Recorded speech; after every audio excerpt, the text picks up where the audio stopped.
राधे राधे विद्यार्थियों।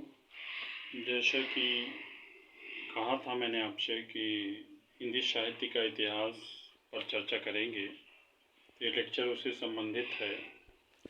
सर्वप्रथम आदिकाल लेते हैं। आदिकाल का अभिप्राय है कि जो प्रारंभ से तथा आदि सबसे पहले से जो समय शुरू होता है, जब हिंदी लिखना कवियों ने शुरू किया था, उसको ही हम आदिकाल कहते हैं।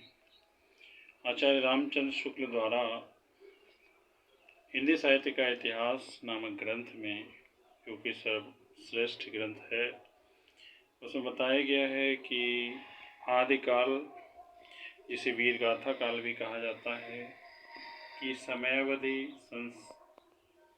743 ईस्वी से लेकर के 1343 ईस्वी तक रही है।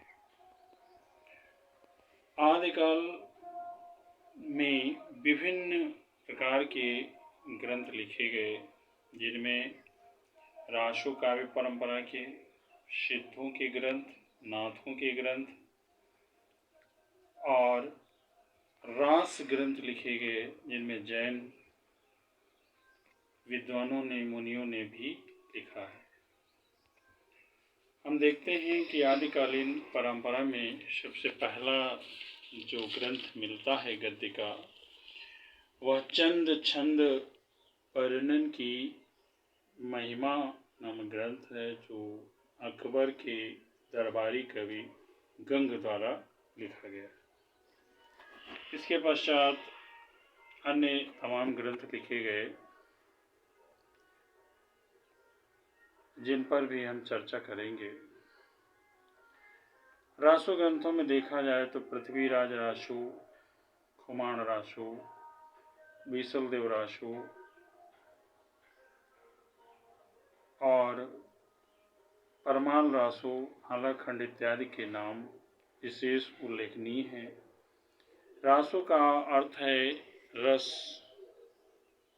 रासो का अर्थ है रस। यह काव्य परंपरा, आनंद, इसलिए रासो लगाया गया। लगभग महाकाव्य ग्रंथ हैं ये, और इसमें नायकों की वीरता का वर्णन किया गया है, इसलिए इसका एक नाम वीर गाथा काल भी पड़ा है।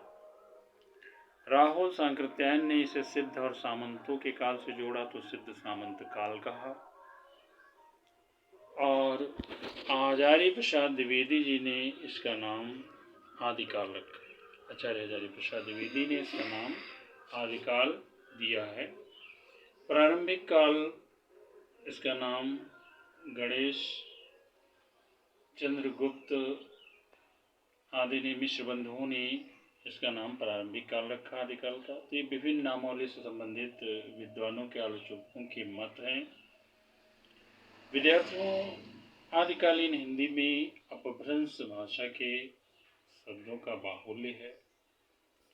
जैसे कि कहा जाता है,